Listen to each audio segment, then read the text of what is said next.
Hello, Mike. Sound check. Sa loob ho ng 2 minuto, 2 minutes, ay magsisimula ho ang ating Sunday School.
Hello, sound check. And sa mapagpalang umaga po sa bawat isa sa atin, Happy Lord's Day. Today is the first day of the week. It's Sunday and it's the Lord's Day. Amen. Purihin po ang pangalan ng Panginoon. This is the day na tayo ay nagtitipon bilang mga mananampalataya niya na namatay, inilibing at muling nabuhay sa unang araw ng linggo. Tayo ho'y nagagather today to worship, and this is the first part ng atin hong gawain pag Lord's Day, ang atin hong Sunday School. So tayo ho ay magsisimula sa ating gawain. Hilingan natin ang ating tagapagpaawit, si Brother Tristan, upang tayo pangunahan. Would like to welcome everyone at maging yung ating mga kasama ho online. Tayo po'y magstayong lahat, tayo po'y umawit.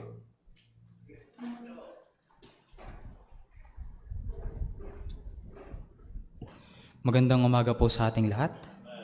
Tayo po umawit sa Panginoon. Awinin po natin, He hidden my soul.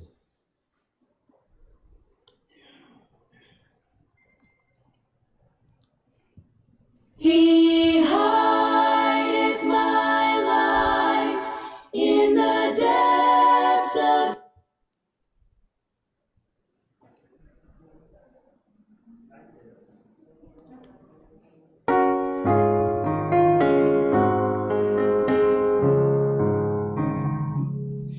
How wonderful Savior is Jesus my Lord, a wonderful Savior to me.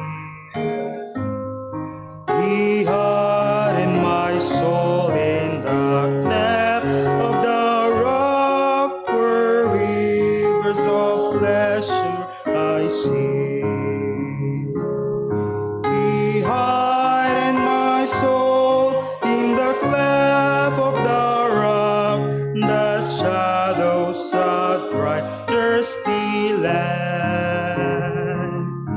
He hidden my life in the depths of His love, and covers me there with His hand, and covers me there with His hand.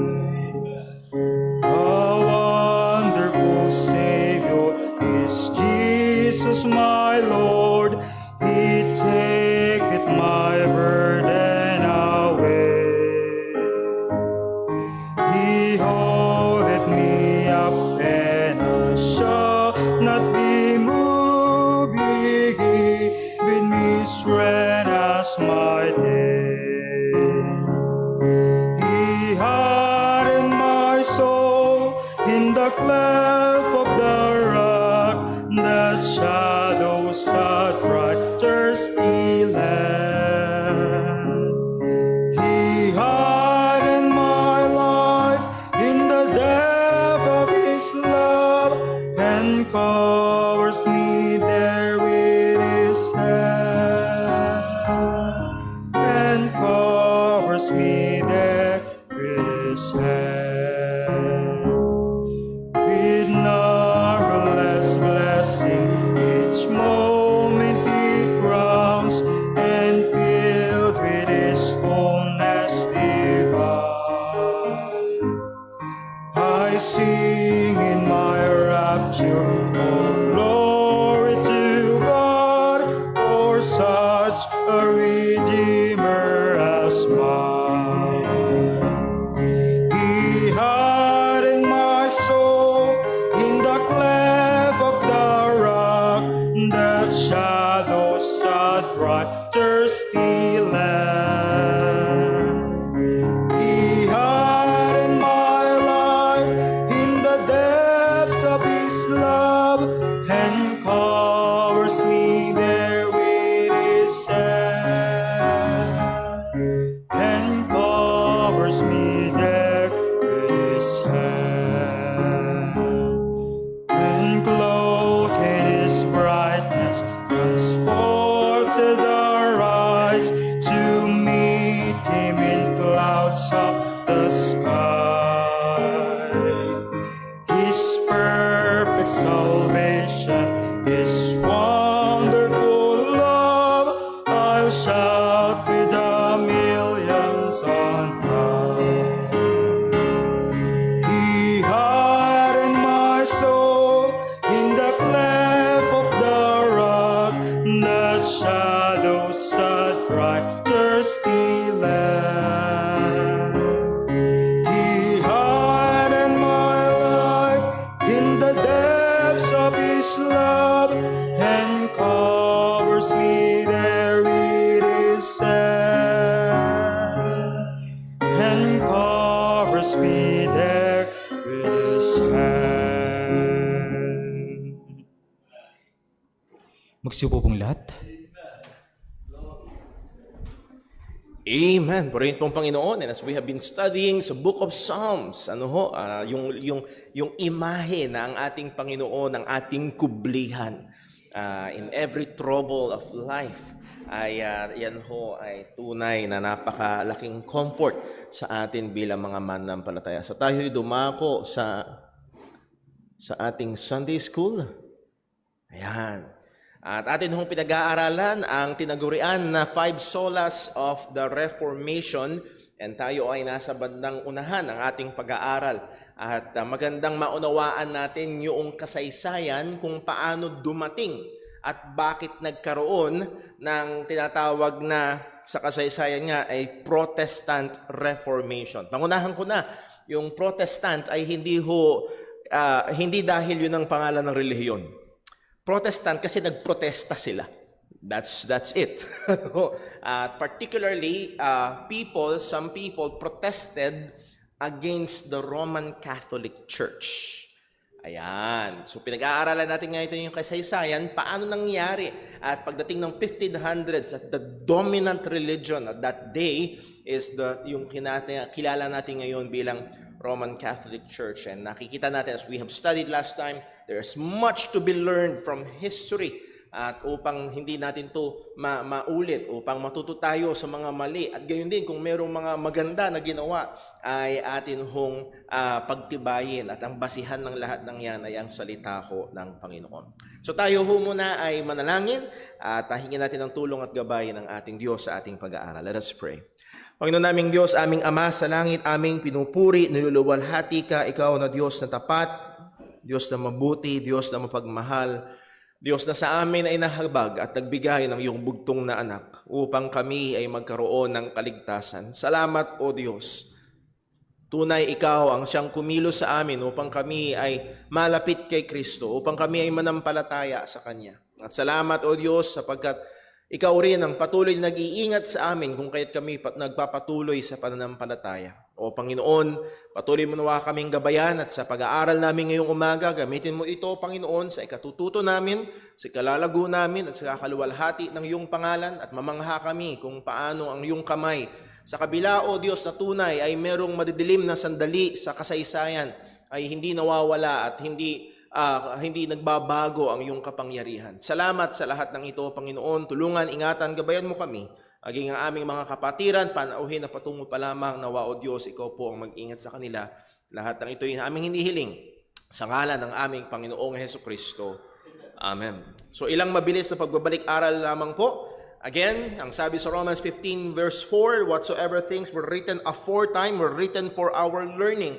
So narratives ito, historical things ito na nasulat sa salita ng Panginoon at sinulat daw for our learning. So ang punto at hinihiram nating prinsipyo dito is that we can and we must learn from the past. Sapagkat ating inirecognize na ang Diyos ay hindi naman tumigil sa pagkilos, sa paggabay sa kanyang mga mananampalataya. Note on the use of history. Why we should give attention to history? Because God did not stop moving and working in, by, and with His people, the church, after the close of the New Testament. Pagkatapos ng pagkasulat ni Apostol Juan, if you remember last Sunday, pinag-aralan natin, around AD 96, nasulat ang Book of Revelation. At pagkatapos nun, sarado na ang canon of Scripture. Sabi ng Diyos, wala nang magdadagdag, wala nang babawas, pero hindi tumigil sa pagkilos ang Diyos sa kanyang iglesia, sa kanyang mga mananampalataya. The basis by which we will measure historical events and the people that lived and impacted much of church history is the Bible. Ang ating basihan pa rin, panukat natin ay hindi yung naging epekto nila, kung hindi yung sinasabi ng salita ho ng Panginoon. Example, sa Philippians 3:17, Brethren, be followers together of me, and mark them which walk so as He have us for an ensample. So ang sabi ni Pablo sa mga taga-Philippi, okay, hindi lang kami, markahan nyo din sila na gaya namin na lumalakad. So sino pa rin ang basihan? Yung mga apostol. At kung merong mga lumalakad, gumagawa, kagaya ng mga apostol, nangangaral kagaya ng mga apostol, mark them, and ang punto doon is focus on them, follow their example, learn from them. And on the other side naman, sa Romans 16:17, ang sabi, now I beseech you, brethren, mark them which cause divisions and offenses. Markahan nyo sila na lumilikha naman ng gulo at ng pagkakabahabahagi sa loob ng church. Now, ano ang basihan? Yung pastor? Well, hindi. Contrary to the doctrine which ye have learned.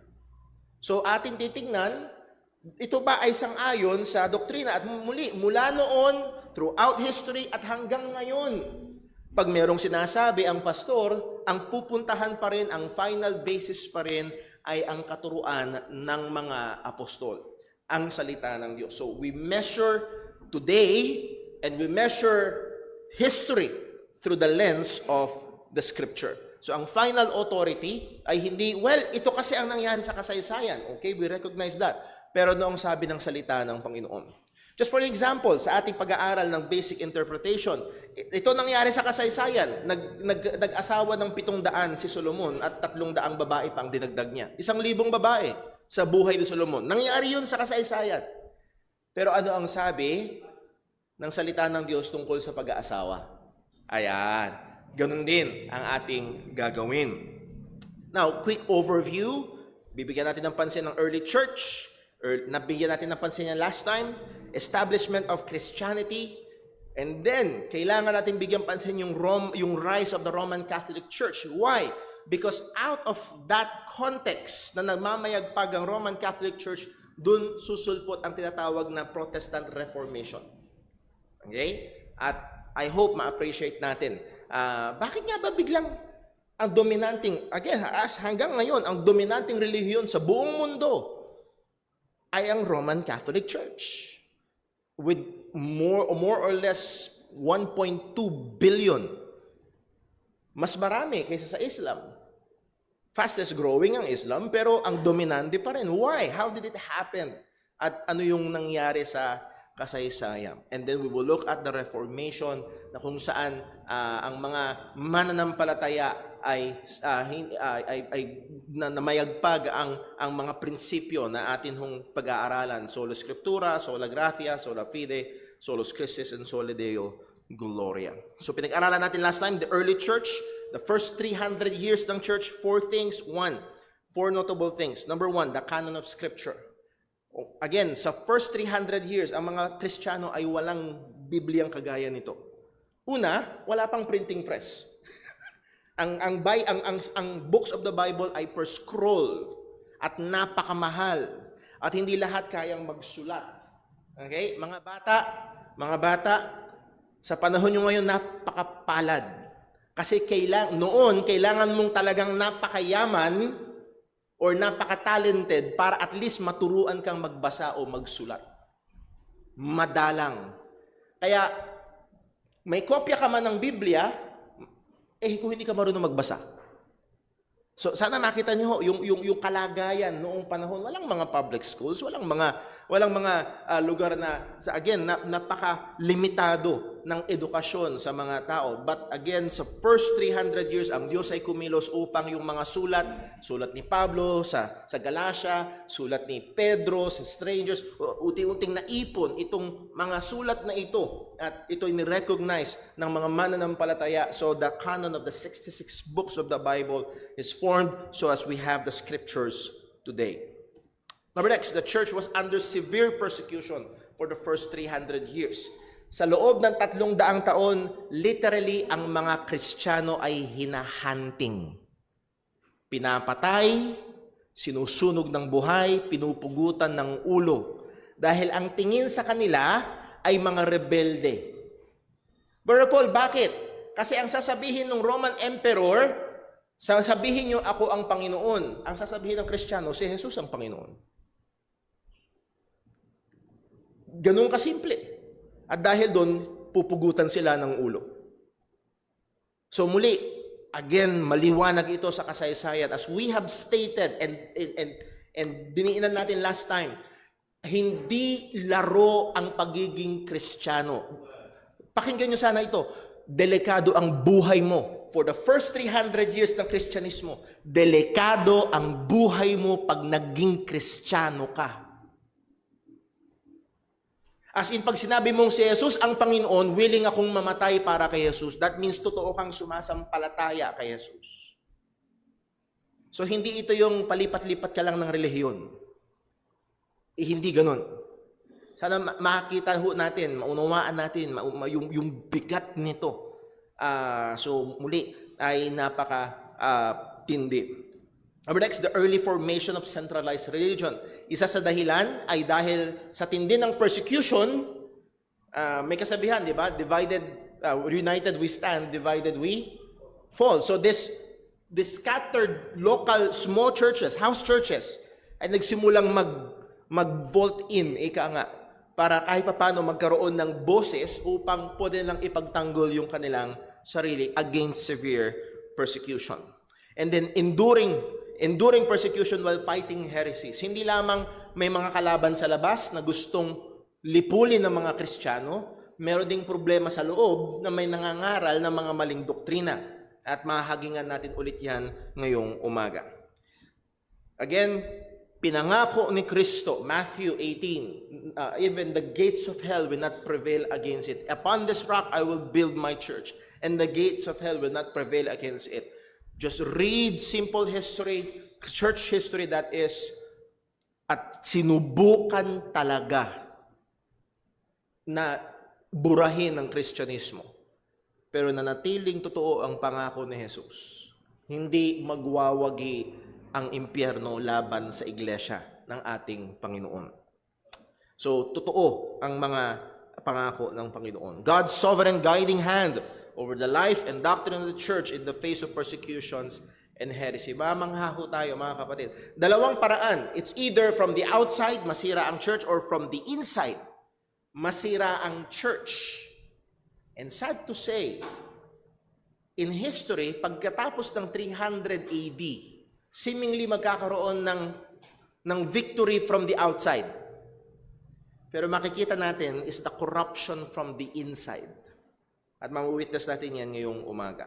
Establishment of Christianity from 325 or a little bit earlier sa hanggang 590 AD. Hindi natin titinan lahat ng mga main events, pero gusto ko lang makita ho natin yung development. How do we have the present condition na ating kinalagyan sa panahon natin ngayon? Earlier, we pointed out that a centralized and organized religion has begun to build up. Bakit? One of the reasons that they want to band together is to be able to somewhat mitigate the severe persecutions that Christians were facing. So muli nga, unti-unti silang nagsama-sama yung mga house churches. Bakit? Kagaya nung, as we have stated, pag minsan may gusto silang ilapit sa gobyerno, kumakalap ng pirma. Tama? Kumakalap ng pirma, at kapag merong 5,000 mamamayan ng bayan, o ito yung 5,000 na agree sa amin, medyo mas makikinig yung mga nasa pwesto. At ganun, yung idea sa likod nito, nag-band together sila upang kahit papano ay ma-mitigate o mabawasan o hindi maalis yung persecution na dinadanas. Pero meron pang isang rason. Another reason is that believers recognize that as a community, they need to identify who are the believers. Kailangan sino ba talaga ang mga mananampalataya? And then, kailangan din nilang i-instruct ang mga mananampalataya sa paraan ng pamumuhay, paano sila mag-uugali, at sa pagsamba sa Panginoon. Okay? So muli, hindi lahat ng house churches ay may kopya ng scriptures. Unawain ho natin yung kalagayan nila. No? Wala silang Bible na kagaya nito nung time na yon. Okay? At marami ang nag-survive through traditions. At pag binanggit, lalo na sa history ng Christian church, pag binanggit ang traditions, hindi lang ito yung nakaugalian. Traditions primarily ay pumapatungkol sa salit-saling sabi. Maraming mga doktrina at maraming mga mananampalataya nakaasa sa ito yung turo, sinasabi. Sapagkat wala silang kopya. Now, nakita ng mga mananampalataya, after a few years, after some 100 years, kailangang maturuan. May mga churches na palayo, may mga nagpapakilalang Kristiyano na talagang paiba na ang kanilang kalagayan. So, they needed to form a structure para ingatan, gabayan, turuan ang mga mananampalataya. So, there's two primary reasons nagsimula ang organized religion. Doon nagsimula ang organized religion. Yun yung foundation. They saw it wise to have elders overseeing various small local and house churches to accomplish it. So muli, naglagay sila. Halimbawa, sa isang bayan ay merong sabihin nating 5, 7 mga o 10 mga house churches sa isang bayan. Naglagay sila ng isang overall na titingin. At dito nagsimula yung tinatawag na bishop. So yun sila yung mga overseeing elders. The term bishop was started to be used to mean na ang ibig sabihin the most senior churchman in a particular city or region. Siya yung pinaka-matanda, siya maaari yung pinaka-learned, pinaka-mature. Muli, mga kapatid, hindi lahat marunong magbasa at magsulat. So, pumipili sila ng pinaka-may kapasidad na magturo, manguna sa mga churches. Bakit ko dinidiinan? Sapagkat meron tayong tendency na tumingin sa kasaysayan sa lente ng kung anong meron tayo ngayon. And then, hahatulan natin sila. Bakit ganun ang ginawa nila? Kasi iba yung kalagayan nila. And guess what? After 100 years, kung hindi pa babalik ang ating Panginoong Jesus, yung mga Kristiyano, after 100 years, titignan din yung, bakit ganun ang ginawa ng JCBC Guyong? Kasi meron tayong bakit may halos 3 taon, konti lang ang laman ng church nila? Well, kasi may pandemic. Nakuha niyo ho? Well, kasi may sitwasyon noon. So, they try to the best of their ability and know-how na gawin yung kanilang magagawa para sa kalagayan nila. Next, note, this is the beginning of the formation of hierarchy inside the church as an organized religion. Ito na yung seedbed. Nagsisimula na magkaroon ng hierarchy. So, merong mga churches na merong mga elders at merong bishop sa ibabaw ng mga elders na mag-o-oversee. Ayan, napoporma na ang structure. Rome, being the center of the Roman Empire, the church at Rome became the center of the churches. Nakuha niyo ho? Para ba ganito? Saan mo hahanapin ang pinakamalalaking mga kumpanya sa Pilipinas? Sa probinsya? Saan? Sa kapital. Kundi man sa Makati. Nakuha niyo ho yun? Kasi yun yung capital eh. At ganun din ang nangyari. May ganun thinking. Ang pinakamahusay, pinakamaayos na church, pinakamarunong na bishop, ay nahandun sa Rome. It's the capital. As information of politics, war, and economy was spread from Rome, church teachings and practices also spread from the church at Rome. Ako nyo, muli, all roads leads to Rome. Parang sapot ng gagamba, ang nasa sentro ay ang Rome. So lahat ng impormasyon mula sa Rome, pumupunta sa iba't ibang mga lugar, iba-ibang probinsya.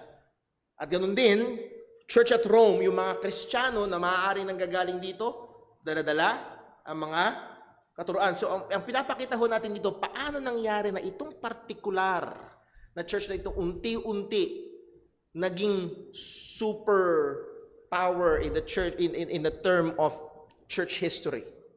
Okay? Para bang, bakit ang Amerika ang superpower ngayon? May nangyari kasi noong World War II. Bakit ang Church at Rome ang superpower sa panahon natin ngayon? Kasi may nangyari sa kasaysayan.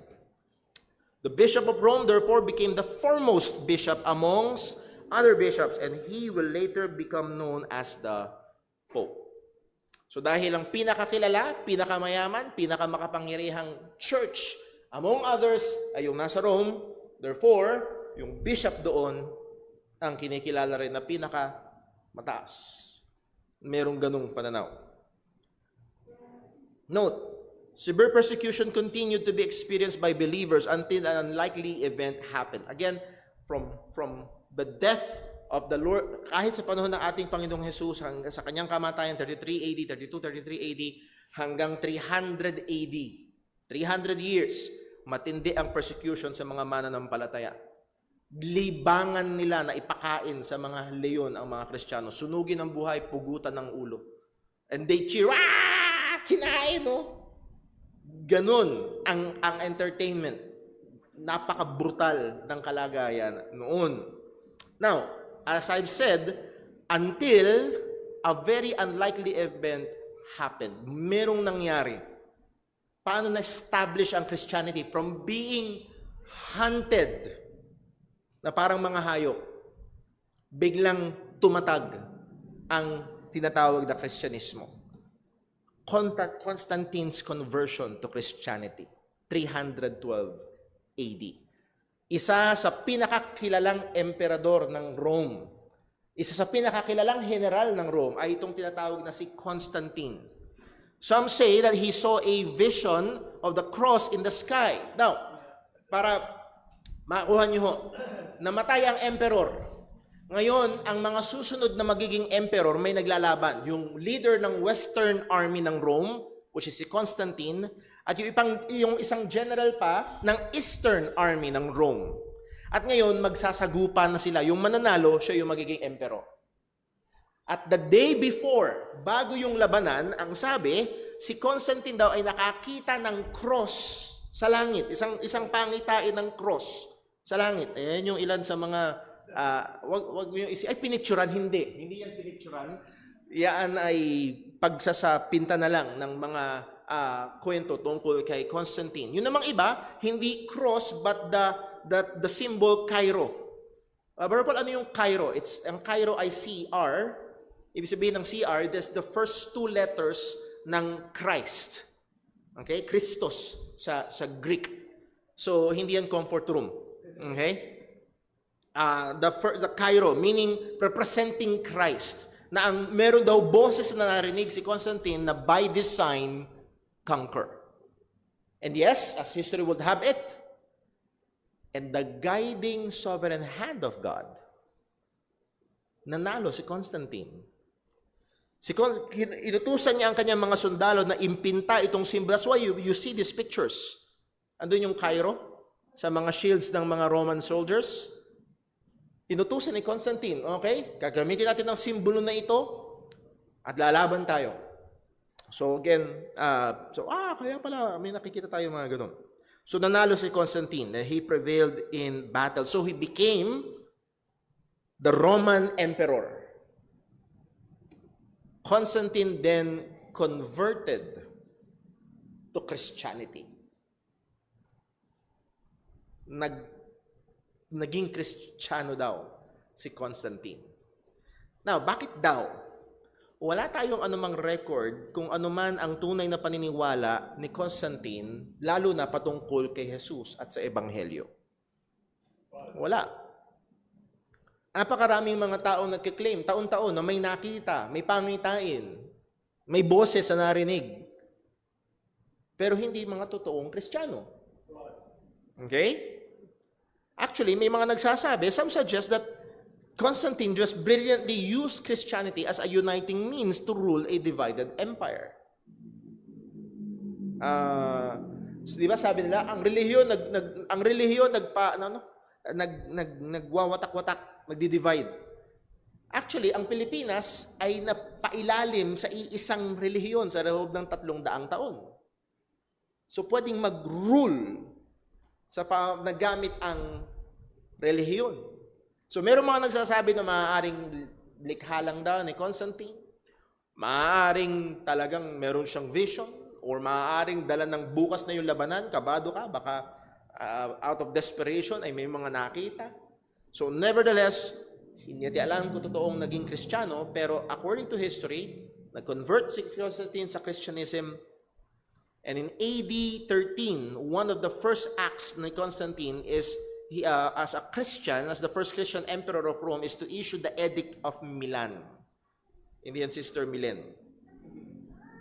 Anong Edict of Milan? This law, ito ay batas, made Christianity legal and comes with it favor. Okay? Makita nyo ha? Sana, nyo, ito na yung history. Nangyari.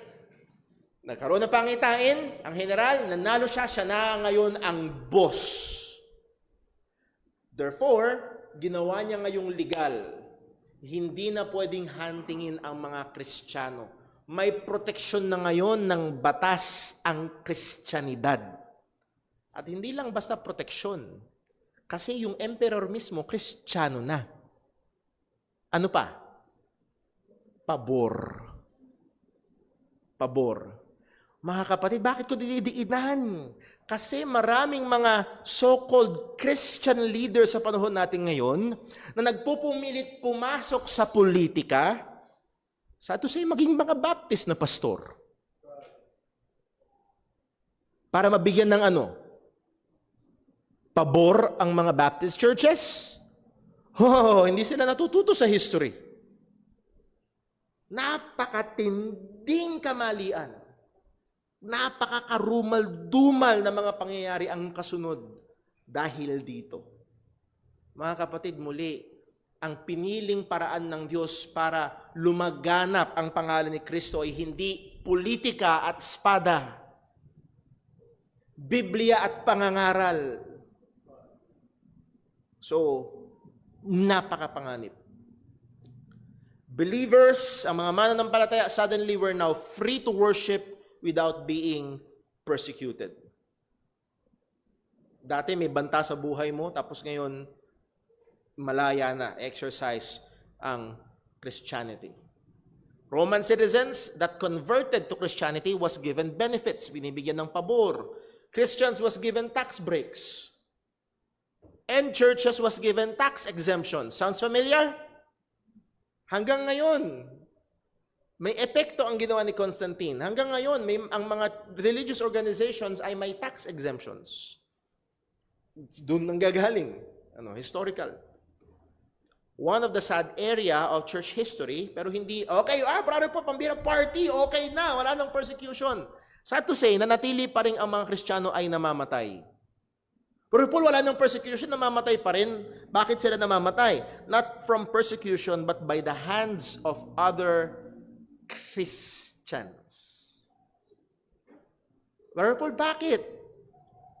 Nakakalungkot mang sabihin, merong panahon sa history, hindi lang minsan, kundi maging pagdating sa Reformation time, may mga Kristiyano na pinapatay ang kapwa Kristiyano dahil sa doktrina. Muli, mga kapatid, sana maunawaan natin. Pag tingnan mo sa lumang tipan, pag ang isang tao ay naniwala sa ibang Diyos, anong utos ng Panginoon? Death penalty yun. Death penalty. So, ibig sabihin, pag naniwala sa ibang katuruan, anong isang posibilidad na parusa? Kamatayan. So, sa hindi maayos sa pag-handle ng salita ng Diyos na yung batas sa lumang tipan, kine-carry over nila, maging sa panahon ng bagong tipan, sa panahon ng iglesia, okay? Naniniwala akong si Jesus ay Diyos, na hindi ka naniniwala sa Jesus ay Diyos, isa sa atin mali. At kung ikaw ay naniniwala sa Jesus ay hindi Diyos at therefore hindi siya dapat sambahin, kasi pag hindi Diyos, hindi dapat, tama ho ba? Malinaw yun sa Biblia, pag hindi Diyos, hindi dapat sambahin. Actually, yun yung yun yung hinahamon ko sa kamag-anak kong Iglesia ni Cristo. Sabi nila si Jesus ay hindi daw Diyos, ba't patuloy silang pagsamba kay Jesus? Sabi, please be consistent. Tigilan niyo ang pagsamba kay Jesus, hindi pala sa Diyos eh. Pero ayaw nilang gawin. Sinasamba pa rin nila. So sabi ko sa kanya, hanggat kayo ho ay sumasamba sa hindi Diyos, hindi ako pwedeng makinig sa inyo. Hindi ko pwedeng pakinggan ng isang reliyon na sumasamba sa hindi Diyos. So muli, that's a different topic for a different day. So sana makita niyo ho kung saan nanggagaling, kung paano nangyari na mga nagpapakilalang Kristiyano, pero hatulan yung isa't isa, oy, patayin yan! Iba ang tinuturo nila tungkol kay Kristo.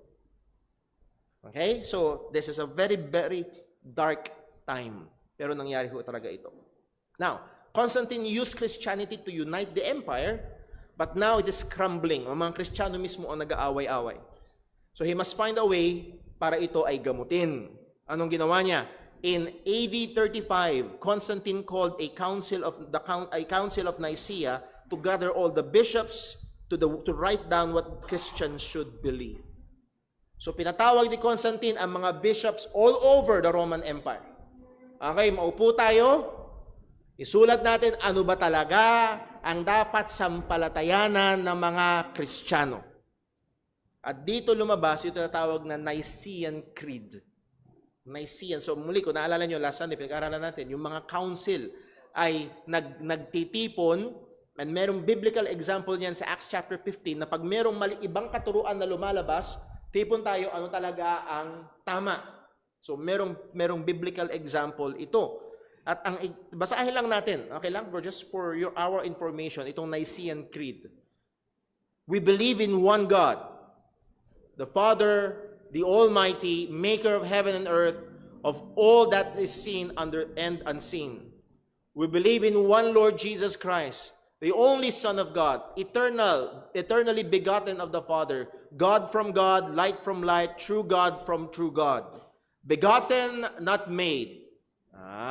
Merong mga matitinding, habang binabasa ko ho ito, lumalabas anong klaseng mga doktrina yung nilalabanan nila. Ang isang matinding nilalabanan nila dito ay yung heresy ng Arianism. Na ang Arianism ay nagtuturo na si Jesus ay hindi Diyos, si Jesus ay nilalang lamang. Yun yung matinding nilalabanan nila dito. One being with the Father, through Him all things were made. For us men and for our salvation He came down from heaven. By the power of the Holy Spirit, He was born of the Virgin Mary and became man. For our sake, He was crucified under Pontius Pilate. He suffered, died, was buried. On the third day, He rose again in fulfillment of the Scriptures. He ascended into heaven and is seated at the right hand of the Father. He will come again in glory to judge the living and the dead, and His kingdom will have no end. We believe in the Holy Spirit, the Lord, the giver of life, who proceeds from the Father and the Son. With the Father and the Son, He is worshipped and glorified. He has spoken through the prophets. At dito tayo magkakaroon ng konting pagpapaliwanag sa bandang dulo. We believe in one holy, Catholic, Apostolic Church. Merong 4 na adjective dyan. One. Hindi marami ang church na tinayo ni Jesus. Holy, meaning separate, namumukod tangi. Catholic, ayan. Kaya ako binigyan ng ibang kulay yan. Kasi hindi ibig sabihin yan relihiyon. Pag inaralan nyo ho, ang word na Catholic, galing yan sa Latin word Catholic, kung nagkakamali tanda, meaning universal. Itong one church na ito is a universal church. Muli, it's not describing a religious name. Okay? It's just saying that it's a universal church. And apostolic. Ang ganda ng bandang dulo na yun. Apostolic, nakatungtong sa mga katuruan ng mga apostol. At dito magkakaroon ng counting and we acknowledge one baptism for the forgiveness of sins. Okay? So, merong mga tama, merong gospel, pero meron ng pagpasok ng ilang bagay na hindi wasto. Walang kinalaman ang tubig sa kaligtasan. No. Ang naghuhugas ng kasalanan na hindi tubig ng bautismo, ang dugo ng ating Panginoong Hesukristo. Nang tanong ang bantay ng kulungan sa Acts chapter 16, anong kinakailangan kong gawin upang maligtas? Hindi sinabi ng mga apostol, manampalataya ka at magpabautismo at maliligtas. Hindi, ang sabi nila, manampalataya ka sa Panginoong Yesus at maliligtas ka. So here, we can see na pwede, unti-unti, pumapasok ang mga doktrina na hindi sang-ayon sa salita ng Panginoon. Constantine declared that anyone who will not subscribe to this creed will be excommunicated. Ituturing silang labas sa church. So nagwagi siya. Nagyari yung kanyang plano, mapag-isa through the Nicene Creed. By AD 380, wala na si Constantine, ang emperor na ay si Theodosius. He made Christianity as the official religion of the Roman Empire. Mga kapatid, nakakatakot to. Baligtarin natin, punta tayo sa mga bansa na ang opisyal na relihiyon ay Islam. Anong gagawin nila sa hindi Muslim? Nakuha niyo ho? Kung official na religion ay Christianity, meron talagang pinuutos na relihiyon ng gobyerno. Pag hindi ka Kristiyano, anong gagawin sa'yo? Kolorum ka. Laban ka sa batas. So makikita niyo ho, pag pinag-isa ang church and state, napakadelikado. So muli, ginawang official religion ang Christianidad. The battle for doctrine did not dissipate, but continued for many years, leading to many more councils and creeds. Hindi tumigil ang pakikipaglaban para sa doktrina. Marami pang mga lumabas na mga maling katuruan at patuloy itong nilabanan ng mga mananampalataya. Under the protection and blessing of the emperor, the standing and power of the church grew. Okay? Ang backup nila ay ang emperor. Lalong tumindi ang kapangyarihan ng church at Rome. The church and state became intertwined. Constantine treated the previously persecuted bishops as his agents and members of his administration and gave them authorities. Ito ngayon mga bishops na dati ay persecuted and hunted, ngayon binigyan sila ng kapangyarihan. Halimbawa, civil disputes and food supplies from Rome are handled by the bishops. May problema kayo? Hindi kayo sa barangay lalapit kayo sa bishop. Siya ang magdidesisyon sino ang panalo. May dumating na supply may problema ang anihan, may dumating na supply ng pagkain mula sa Rome. Sino ang magpapamigay ng pagkain? It will be through the bishop. Nakita ho natin, this gave them great influence, power, and wealth. At nakakakilabot kapag may matinding kapangyarihan ang mga religious leaders. The center of the known world, again, was Rome, and therefore the most influential bishop in the known world became the Bishop of Rome. Constantine continued to stabilize the Roman Empire, and in AD 30, he established a second capital in the east and called it after himself Constantinople. Ayan. Akala ni Constantine makakabuti ito. Okay? Masyadong malaki ang Roman Empire. Para bang ganito? Masyadong marami nang naglalakbay. Hindi na kaya ng NAIA. Kailangan natin maglagay ng panibagong airport. Okay? Masyadong malaki na ang Roman Empire. Hindi na lahat pwedeng pumunta sa Rome. Maglagay tayo ng panibagong central, ang Constantinople. Yun ang layunin ni Constantine. Ano nangyari? As a new capital hub, the church and the bishop at Constantinople therefore also gained prestige and power. So dalawa na yung capital. Okay? Nung una, ang siga lang ay yung bishop at Rome. Ngayon may panibago. The bishop at Constantinople. At dito, that's why sa history, merong Roman Catholic Church and the Eastern Greek Orthodox Church. Dito nang galing sa dalawang hidwaan na ito. This started the feud between the Western Roman Catholic Church and the Eastern Greek Orthodox Church. This began the battle for not for doctrine but for power and influence. Nagkaroon na ng labanan. Sino dapat ang pakinggan ng mga Kristiyano?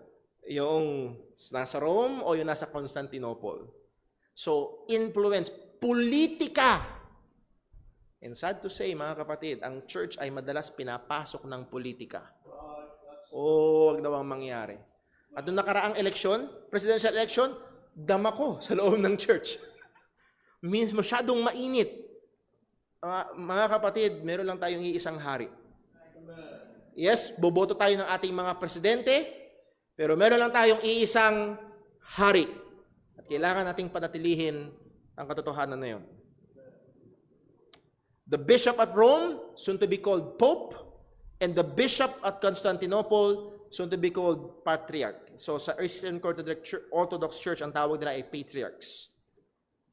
In AD 37, namatay si Constantine, pero nagpatuloy yung pag-aaway sa dalawang capital na ito and dalawang churches na ito. After Constantine's death, pagkamatay ni Constantine, after some years, ang mga pagan barbarians ay nagsimulang atakihin ang Rome. For 100 years, muli, unimaginable sa atin ito. Ang alam lang nating mga gera, 2 taon, 7 taon, 4 na taon, habang-haba na tayo sa gera sa Ukraine. Hundreds and hundreds of years ang mga gera noon. So the barbarians patuloy na inaatake ang Rome, and finally at AD 437, bumagsak ang Rome. From the population of 2 million people, it was reduced to 30,000 and the city was left into ruins. Ito'y painting nung bumasok na yung mga barbarians sa Rome at nagsimula na silang mag-massacre, mang-rape, manira at totally niransak ang buong Roman Empire. Buong Roman city. The city at Rome. Bagsak. The Roman government was in shambles, and the only remaining source of relief and somewhat order was the church. Okay? Wasak ang gobyerno. Ano na natiling structure sa loob ng Rome is yung church. As Rome weakened, Constantinople flourished. Bumagsak ang Rome, umangat ang Constantinople, kasama yung church na mayagpag ang church at Constantinople. Some Greek language was retained in the modern Catholic Church. Again, bakit Greek? Muli, Eastern Greek Orthodox Church. At meron pa ring matinding example ng time na namayagpag ito. Bakit? Yung tawag, isang nickname ng Pope, ano yun? Papa. Galing sa Greek word papas. Ng translation, father. So yung Greek, instead na Latin, yung Greek, yun ang tumatak. So meron pa ring ebidensya ng pamamayagpag ng Greek Orthodox Church. This is just a map. Kung nakikita nyo ho, nakikita nyo mouse pointer ko? Ito ang Rome. Ito yung buong Roman Empire. Yung may kulay, yun yung buong Roman Empire. Ito ang Rome. Ito ang Constantinople. Para magkaroon ho kayo ng ideya, ito ang Jerusalem. Nakikita nyo ba? Gumagalaw yung mouse pointer. Ito yung Jerusalem. Dapat pala may pan-drawing ako dito, no? Ito yung Ephesus, Thessalonica, Athens, Corinth, mga pamilyar sa ating mga lugar, Antioch, Damascus. So mula sa Jerusalem patungo sa Damascus, yung tinuturo ni Brother Daryl, kung naaalala niyo, so muli, yung mapa, doon yung Rome, yung Constantinople na hati. Now, dito sa banda rito, anong meron? Sino nakakalam ng mapa? Ano yan? Middle East. At ano namamayagpag?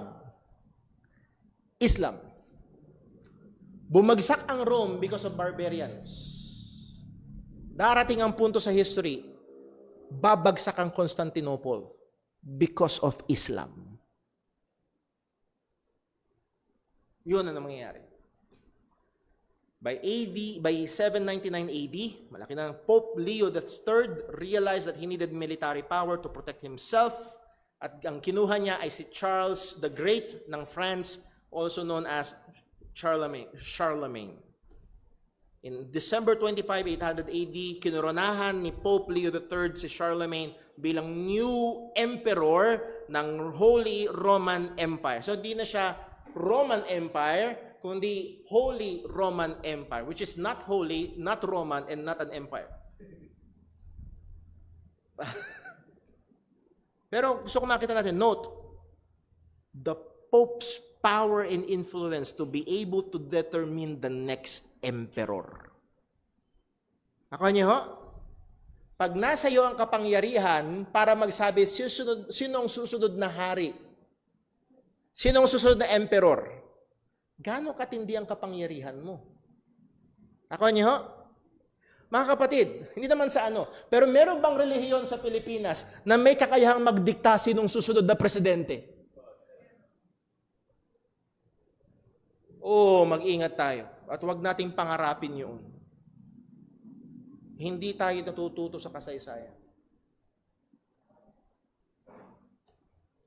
The next few hundred years, there will be an impending threat to the conquest of Islam over Constantinople. The king of Constantinople sent a letter to the Pope Urban II asking for a few hundred knights. Bigyan mo lang ako ng 200 knights para ipagtanggol ang Constantinople. Ang ginawa ni Pope Urban II, no. Nag-raise siya ng army at sinugod niya, around 40,000. At dito nanggaling yung tinatawag na crusades. Medyo iniiwasan natin ngayon yung gamit ng salitang crusade, evangelistic crusade. Kasi pag ang kausap mo Muslim at kinadanggit mo yung crusade, higit sa malamang, hindi kayo magkikita. Dahil ang crusade, hanggang ngayon, pag nakinig ka sa mga apologists, bakit ang mga maraming Muslim galit na galit sa Kristyanismo? Isa sa tinuturo nila ay ang mga crusades na yan.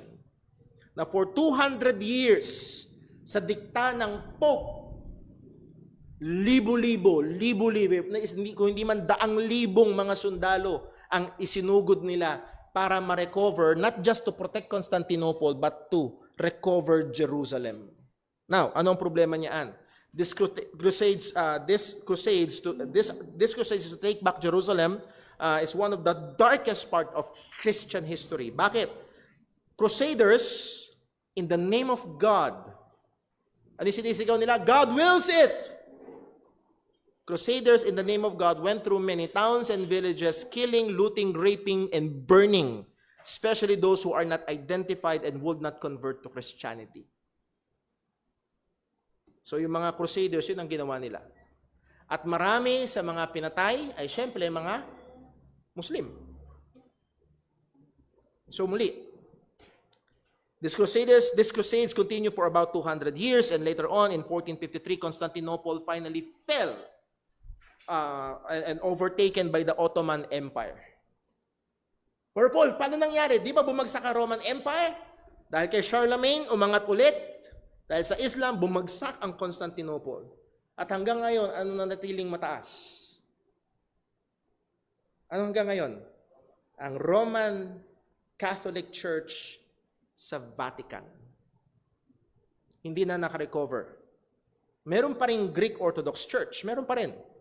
Pero hindi na sila nakarecover sa impluensya at kapangyarihan at sa politika. Hindi na.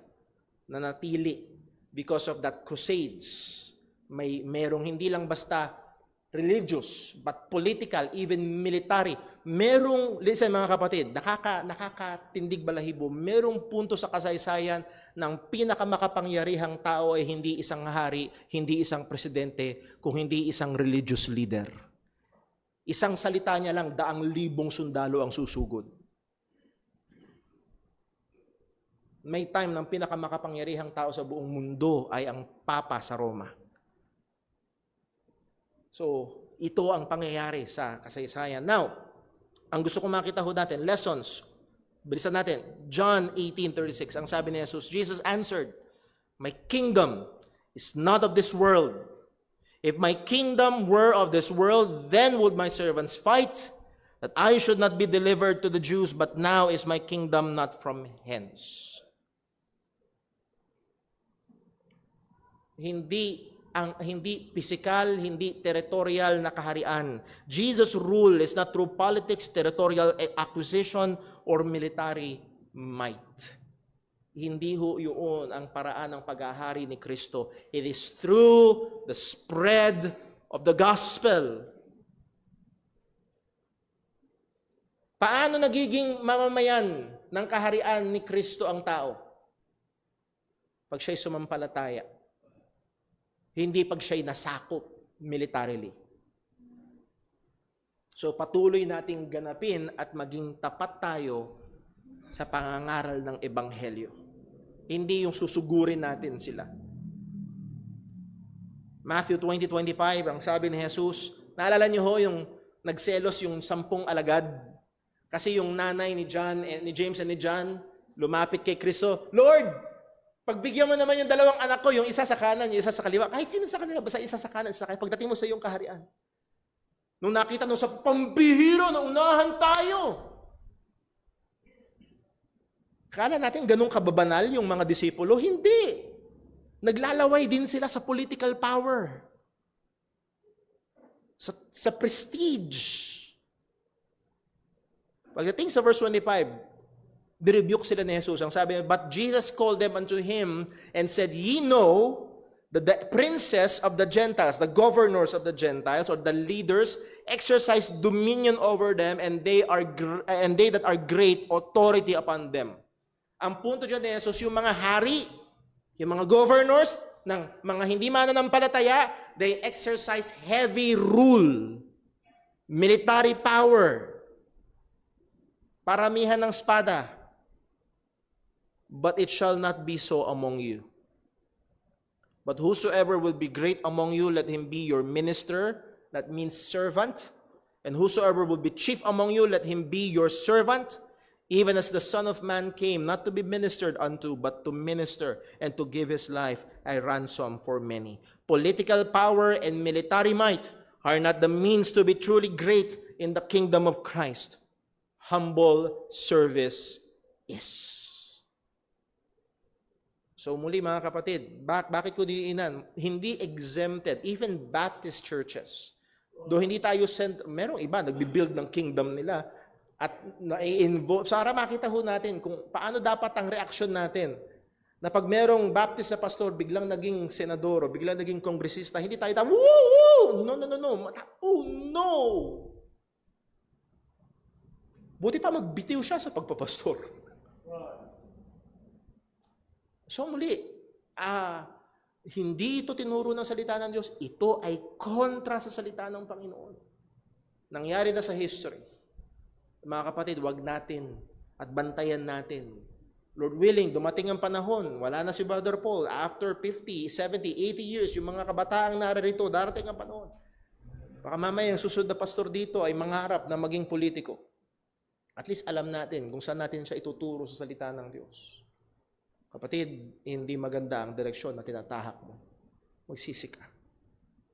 So nawa ay matuto tayo as the Bible taught us to learn at makita ho natin. At sa konteksto na yun, ngayon alam nyo na, bakit ang namamayaning relihiyon, particularly sa mundo ngayon, ay ang Roman Catholic Church. Again, this is just a crash course ng history. Sa loob ng 3 minutes, meron ho bang may tanong? Ay, si Brother Boy po.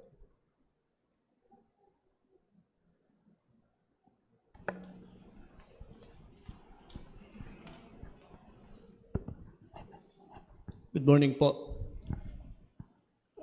Alam naman natin ngayon na may mga Baptist na nagtitipon. Meron na nga Baptist Day, according to them.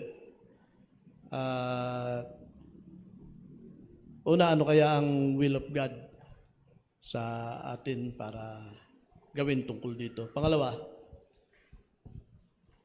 alam natin yung verse na sinabi sa Bible na friendship with the world is enmity with God. So kung ikaw ay tunay na Kristiyano, ay alam na rin natin, persecuted tayo sa world.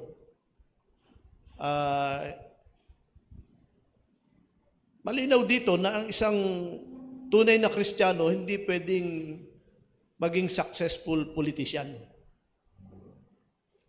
Kasi kahit kapitbahay mo, kamag-anak mo, mga dati mong kumpare, kaibigan, hindi kayo boboto eh.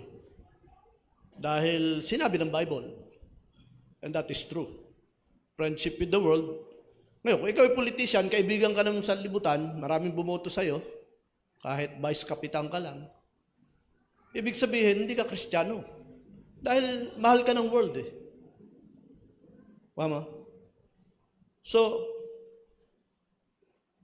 ngayon, may congressman na Baptist pastor.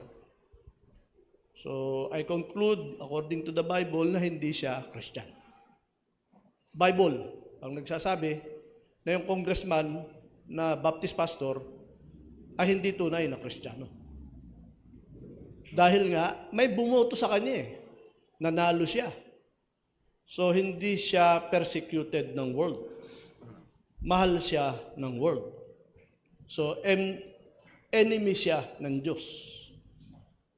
Isa ito sa papasok at mamamayani sa grupo ng Baptist na namumuo ngayon. So, sa akin, halos alam ko na kung ano ang will of God. Pero ikaw ang pastor, so ibibigay ko sa iyo yung tanong, ano ang kalooban ng Diyos batay sa mga bagay na ito, batay sa dapat nating matutunan sa history? Tayo ba'y dapat na sumama sa grupo ng Baptist na ito? Okay, thank you very much po doon sa tanong. Subukan natin sagutin na may medyo mabilis. With regards to, we do not subscribe sa, ano ba, merong term eh. Hindi tayo sasali sa pagsusubok nilang bumuo ng kaharian, na isa sa mga layunin ay magkaroon ng political power or influence. But rather, ang makikita ho natin ay kagaya nila Apostol Pablo. As we have given examples sa Acts chapter 15. Okay, may problema dito, may nangangural ng tama. Pumunta sila sa Jerusalem. At meron pa rin nagpapatuloy na ang tinatawag ng iba ay associations. Associated, pero hindi sila under. Nakakuha niyo ho? Ang punto naman nun ay magbantayan. Na pag merong isang church, halimbawa, wag naman mangyari, biglang bumaling ng doktrina si Brother Paul, na pwedeng tawagin ng mga churches na, Brother Paul, parang, pero wala silang kapangyarihan. Wala silang kapangyarihan manakop ng church, wala silang kapangyarihan magpaalis. Ang punto lang is merong association na pwedeng magpaalalahanan, pwedeng mag-encourage, pwedeng magbantayan sa isa't isa. So merong mga ganun. So tingin ko may katalinuhan pagdating sa bagay na ang iwasan lang natin ay magkaroon ng hierarchical structure na kumbaga JCBC Guyong ay mas mataas sa JCBC Pandi at didiktahan natin sila kung anong no, it's a separate local church. Though we have an association or fellowship with them. So yung iba ang tawag dito ay fellowships. Ang iiwasan lang natin, babantayan lang natin ay magkaroon ng hierarchy. Tingin ko ay merong tulong doon. As biblically speaking, meron tayo example sa Acts chapter 15. Now, with regards to politics, pariwanag ko lang ho, mahirap magbigay ng blanket statement sapagkat historically speaking, ang Christianity ang nagdadala ng matinding at malakas na moralidad.